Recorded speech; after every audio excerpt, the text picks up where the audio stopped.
どうも、体験大好きなられです。皆さん、自分で装備を組もうと思っても、体験の装備構成って多すぎてどうすればいいのかわからないって方も多いんじゃないでしょうか。そんなあなたのために、これまで私がアップしてきた60本以上の体験の動画も考慮して、今回は体験装備のおすすめ構成9選を1本の動画にしました。バージョン3の現環境においては、最強と呼ばれるような体験構成は存在しませんので、あなたのプレイヤースキルや狩りの目的に応じて適切な装備を選択する必要があります。ということで今回はプレイヤースキルや狩りの目的に応じてどのような装備を選択すればいいのか、そして自分で装備を組む際にどのようなことを考えればいいのか解説をします。そのため少し長いですが、この動画1本最後まで視聴しておけば次の大型アップデートまで体験の装備で悩むことはないと思います。ちなみに本動画はYouTube の日本語字幕機能に対応しており、And this video also supports English and Chinese subtitles, so please choose your favorite language. はい、それでは今回は4点のパートに分けて紹介します。1、装備を組む際の考え方。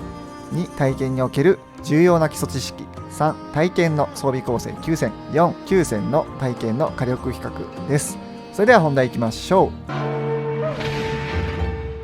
今回は体験構成を9本用意したので、プレイヤースキルと狩りの目的に応じてどのような装備を選択すればいいのか解説します。縦軸をプレイヤーの実力、横軸を狩りの目的にして、今回おすすめする装備構成を図にしました。縦軸のプレイヤーの実力は上に行けば行くほど熟練者向きとなり、扱いが難しくなります。熟練者であればどんな装備でも使いこなすことが可能です。下の事象は初心者と中級者が扱うことができる構成です。初心者とは弱点、つまり肉質45以上の部位に攻撃をするのが難しい方です。中級者とは弱点の部位に攻撃ができる方です。上の事象は上級者と熟練者が扱うことができる構成です。上級者とはさらに体力を一定以下でコントロールしながら戦える方です。熟練者とはソロで体験版のマガイマガドを狩れたり、あるいはタイムアタックをしているような方たちです。しかしあくまでこの定義は本動画における考え方なので、初心者や熟練者などの言葉の定義は人によって解釈は違うと思います。そして次は横軸ですが、こちらは狩りの目的です。左に行けば行くほど快適となり、自分の体力を気にしなくてよくなりますが、火力は下がっていきます。左の事象は狩猟時間はかかるが安全に快適に狩りをできる構成です。右の事象は快適性はありませんが、より大きなダメージを出せる構成です。こちらの表を見て、どんな装備を選択すればいいのか参考にしてみてください。体験の装備を組む上で大事なスキルや推奨武器やおすすめの5石を解説します。意味を理解すれば今後自分で装備を改造したりすることも可能になります。ストーリーをある程度進めないと装飾品や5石が揃わないので、序盤はとりあえず攻撃力の高い武器、防御力が高い防具を選択しておけば問題ありません。ある程度進めば決まった武器と決まった防具しか使わなくなります。そしてある程度装備を選択できるようになってからの考え方についてですが、まずは武器についてです。現環境ではナルガ体験あるいは百竜体験の2強です。性能はどちらも同程度ですが、一定の条件下においては百竜体験の方がわずかに上回ります。ただしその一定の条件っていうのをコントロールするのは難しいので、中級者までの方はナルガ体験一択で構いません。武器をカスタムできる百竜強化については、ナルガ体験は攻撃強化3で、百竜体験の場合は2つのタイプが主流で、1つ目が匠を2つつけて切れ味白20にして短期的に火力を上げる短期型と、2つ目が青切れ味40で火力を少し下げて長期で運用する長期型です。刀を研ぐのが嫌であれば長期型を選択するのがいいと思います。次はスキルについてです。まず体験にとって一番重要なのが集中スキルです。体験にとってのため技は非常に重要で、ため技を使いこなせるかどうかでモンスターに与えるダメージは決まってきます。集中はそのため時間を短縮するスキルなので非常に重要なわけです。入れ替え技を新ため切りにする場合は集中3を推奨します。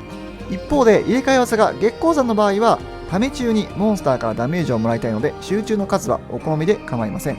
特にこだわりがなければ2つ以上にしておけばいいです。次に重要なのが弱点特攻と超会心です。モンスターの狩猟においてダメージを与えた際に会心が発生するか否かは非常に重要です。会心とは一定の確率で発生しますが、発生するとダメージが 1.25 倍になります。弱点特攻スキルがあれば、モンスターの肉質45以上の部位、つまり弱点部位を攻撃すると会心が発生する確率が大幅に上がります。そして超会心スキルがあれば、会心発生時のダメージ上昇補正を 1.25 倍から最大 1.4 倍へ上昇させます。どちらのスキルも3つつけることを推奨します。お次は竜気活性です。 HP80% 以下で特殊竜やられになり攻撃力が上昇します。また竜気活性を付与すると防具の関係上、支柱に活も同時に発動するので、さらに火力があります。HP をコントロールする必要があるので、上級者向けですが、新ため切りはもちろんのこと、被弾前提の立ち回りになりやすい月光山の場合は特におすすめです。最後に防御系のスキルでおすすめなのは気絶耐性です。気絶状態になってしまうと、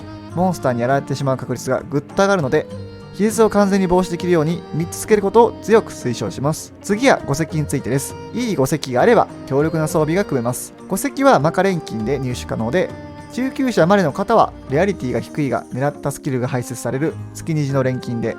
上級者以上の方は2位のレアリティとスキルがランダムで排出される有限と輪廻の錬金をひたすら回してください。その中でも貴重な5石とされているのが A スキルの弱点特攻に見切り3、挑戦者3、攻撃3のいずれかで空きスロット2が1つ以上の5石、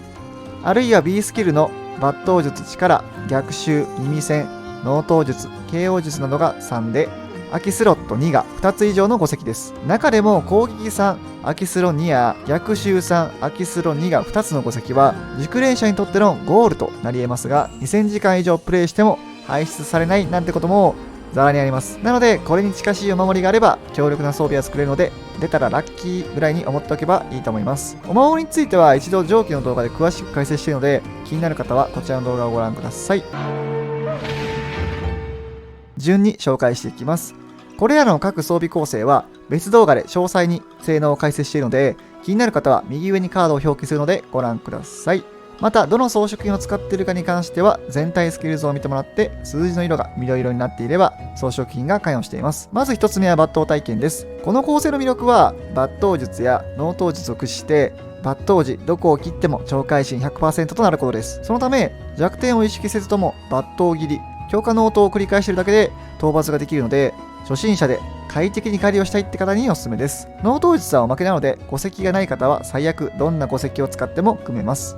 2つ目はリジェネ体験です。この構成の魅力はクシャルの広角の恩恵と回復速度のコンボで自動で体力がガンガン回復することです。弱点特攻時かつモンスターが怒り時プラス力の解放発動で超会心 100% となっています。そのため中級者で体力を気にせず快適に狩りをしたい方におすすめです。3つ目は納刀体験です。この構成の魅力は納刀術により高速納刀ができるにもかかわらず火力も高いことです。攻撃も4以上なので攻撃力が 1.05 倍されます。攻撃スキルは3以下では定山補正がかからないので、攻撃スキルを付与する場合は4以上にすることを推奨します。弱点特攻時超会心 100% となります。そのため中級者で快適に納刀しつつある程度の火力を意識して狩りをしたい方におすすめです。4つ目は KO 体験です。この構成の魅力は抜刀術力と KO 術によってモンスターのスタンをガンガン取れることです。弱点特攻時超会心 85% です。そのため中級者でガンガンスタンを取ってある程度の火力を意識して狩りをしたい方におすすめです。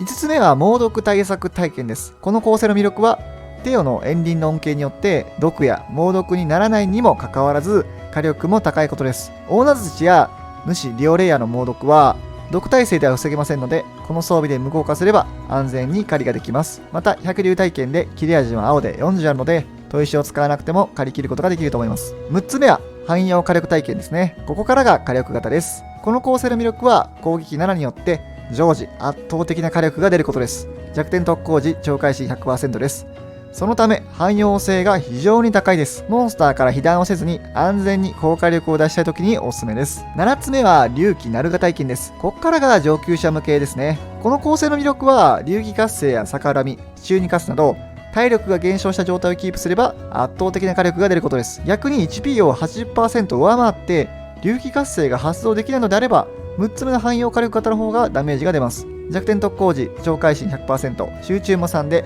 切れ味も白なので安定して火力が出るので流気活性構成ですが非常に扱いやすいです。お供も画力2匹連れていけます。ちなみに私は持ってないので組めませんが、攻撃3、スロ2のお守りがあればこちらの上位互換装備を組めます。会心率は 85% に下がりますが平均火力はこちらの方が上です。8つ目は龍騎百竜体験短期型です。ここからが熟練者が TA をする際に頻繁に使用される構成になります。7つ目の龍騎鳴画体験と比較すると集中も2になりますし、弱点特攻時でも超会心 70% なので、ファイトのお供の強化方向を使う必要があるので、扱いが難しくなります。しかし、会心率が 100% になった際の火力は、7つ目の龍騎鳴画体験を超えます。短期型の意味は、切れ味が白20で、長期型の青40と比較すると短いので、モンスターが寝ている間なのに刀で砥石を解くことが前提となります。また今回は P スキルの抜刀術力の5石を使っていますが、逆襲や耳栓などもおすすめです。最後、9つ目は龍騎百竜体験長期型です。こちらは8つ目の構成と比較すると、若干火力は控えめになっていますが、切れ味が青で40なので、体力が多い強化個体でも一度も刀を解かずに狩り切ることも可能です。ただし、龍騎活性が4なので、HP70% 以下で維持する必要があります。ちなみに私は持っていないので組めませんが、攻撃3、スロ2のお守りがあれば、龍騎活性5で、さらに安定して火力が出る構成が組めます。